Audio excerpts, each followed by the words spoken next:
Hello, good evening, and welcome back. Lawmakers of colour boycott Trump's speech commemorating democracy from the BBC News 3 hours ago. I say lawmakers of colour because apparently that is the less offensive term instead of calling them black, but for some reason they use these terms interchangeably now because it's okay when they do it but not when anybody else does it. Democrats from Virginia's Legislative Caucus of Colour, I guess, have protested against the visit by President Donald Trump because of what they termed his racist and xenophobic rhetoric. Nothing of the sort. There are no racist examples either. Nobody can give me any. Some say, oh, yes, because he's building a wall. It's like, as in the majority of legal immigrants want the wall. Hmm, I see. Okay, what? Because you want to be able to support your own country first, because you got people, for example, in San Francisco, who are homeless and living in squatter conditions and they're not being taken care of, but then you're going to give the rights to illegal immigrants. How's that racist? So they and other Democrats boycotted the visit. Yes, and it's a similar thing with saying getting rid of ICE when you have two-thirds of the Democrat members, as in people who vote Democrats, saying, yeah, we shouldn't abolish ICE, but at the very least not yet.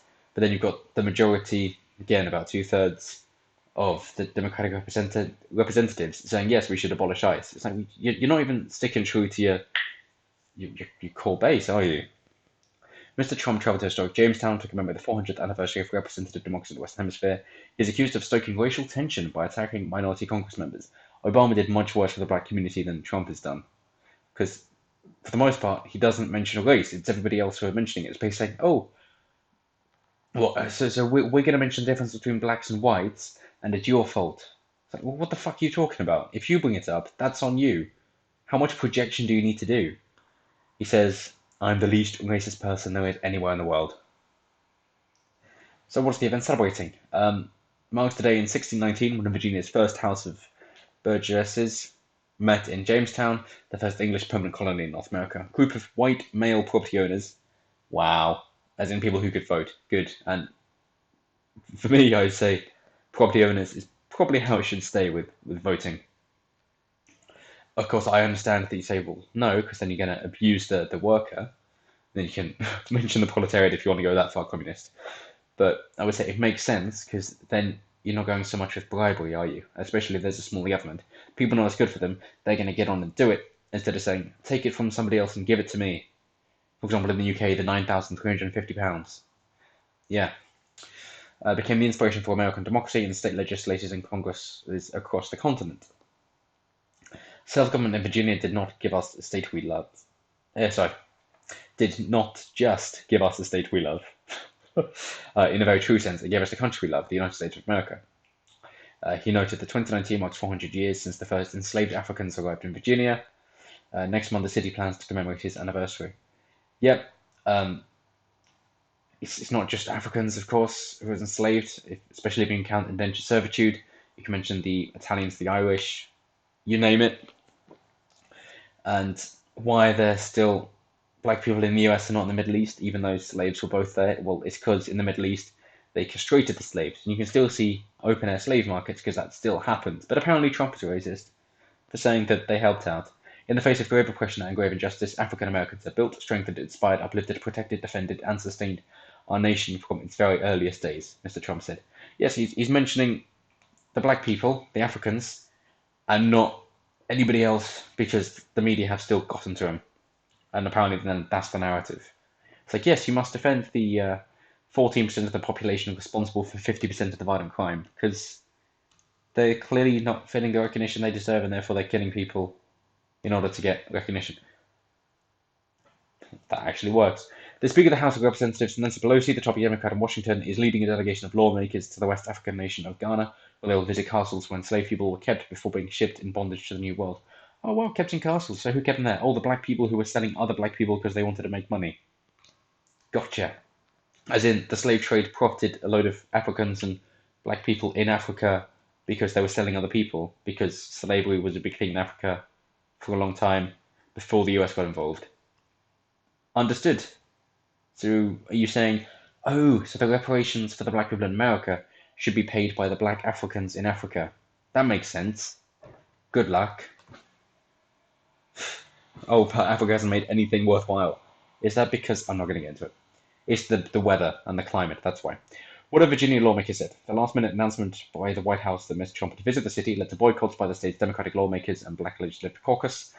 Will not be attending any part of the commemorative session where Donald Trump is in attendance.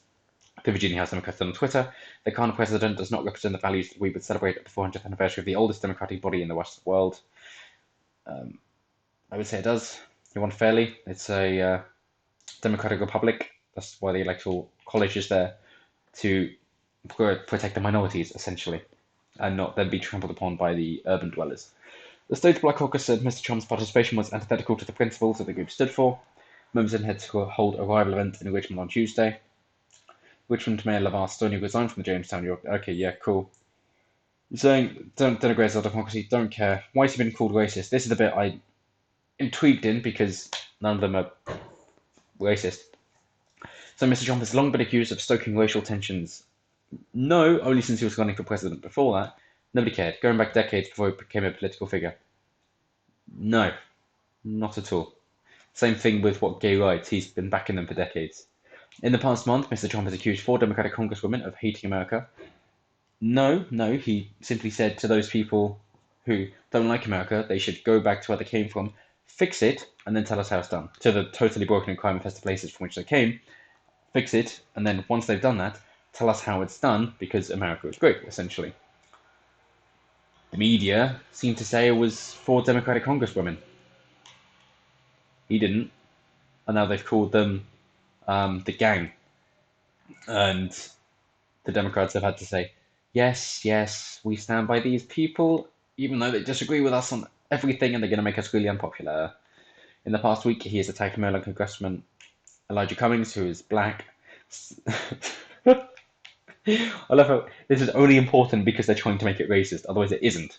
Saying the Baltimore district he represents is a rodent-infested mess. Right. Where's the racism? Bernie Sanders pointed this out. It's been pointed out a couple of years ago by the black female, I forget her title now, Democrat. That's not racist, so it's only racist when Trump does it. So it isn't that Trump's being racist, it's that you call him racist, so everything that he does now has these racial undertones that you pick up on, even though they're non-existent.